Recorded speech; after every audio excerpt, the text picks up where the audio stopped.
Hi, I'm Mrs. Rethmel, the principal at Denver Place Elementary.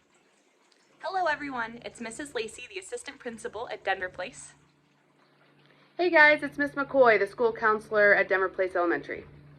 The Elves and the Shoemaker.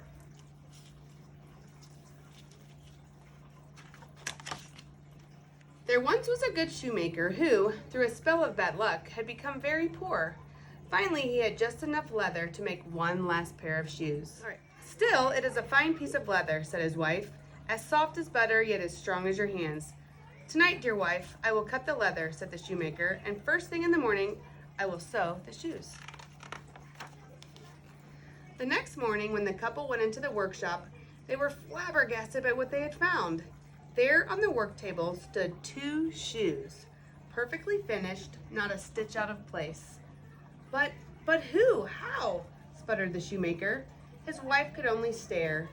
Just then, a dandy gentleman came into the shop. What magnificent shoes! Please, I must try them on, he said. The shoes fit perfectly. It was as if they had been made just for him.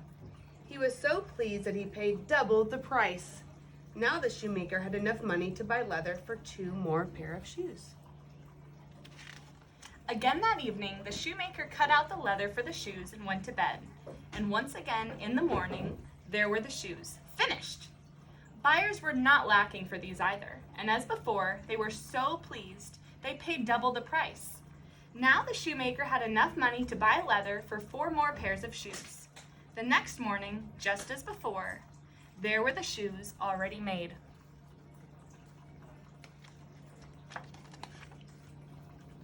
On and on it went. Whatever the shoemaker cut out in the evening was finished by morning.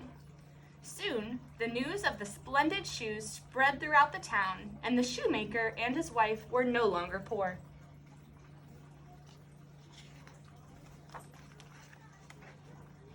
One evening, not long before Christmas, as the shoemaker cut more leather for shoes, his wife spoke. "Dear husband, who has made us so rich? What if we were to stay up tonight and see who comes to our shop?" The shoemaker agreed. So that night they lit a small lamp in the hall, hid behind their coats, and waited. As the clock struck midnight, they heard the creak of a window and the scuttle of small feet. Peeking out from behind the coats, they saw 2 tiny children sneak into the workshop. They were poorly shod, and they wore only raggedy sacks for warmth. "Elves!" the shoemaker's wife whispered. Go. The tiny elves tiptoed across the room and climbed up onto the table.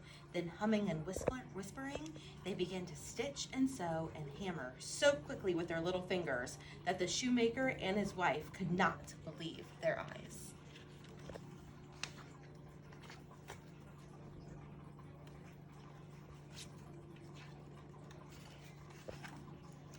The elves did not stop until all the shoes were finished and stood lined up on the table. Sturdy riding boots, delicate slippers, feather-light dancing shoes, and heavy clogs for work. Then the elves tiptoed out of the workshop, up the stairs, and out the window. Ready? Go. The next morning, the wife said, "The little elves have made us rich. We must give them something in return. They run around with so little on, they must be freezing. I will make a warm dress, coat, and pants, and knit them each a pair of stockings. And I shall be happy to make them each a pair of fine shoes," said the shoemaker. They went right to work, and that evening they laid the presents on the work table. Then, like before, they hid behind the coats and waited. At midnight, the elves quietly slipped into the shop, ready for another night's work. But instead of pieces of leather, they found the beautiful presents. At first, they were too astonished to move. Then they hugged their new warm clothes and quickly put them on.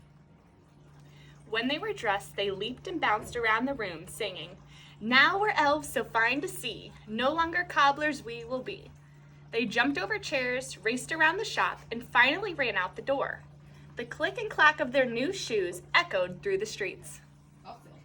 From that time on, the little elves were not seen again, but the shoemaker and his wife lived a long and happy life.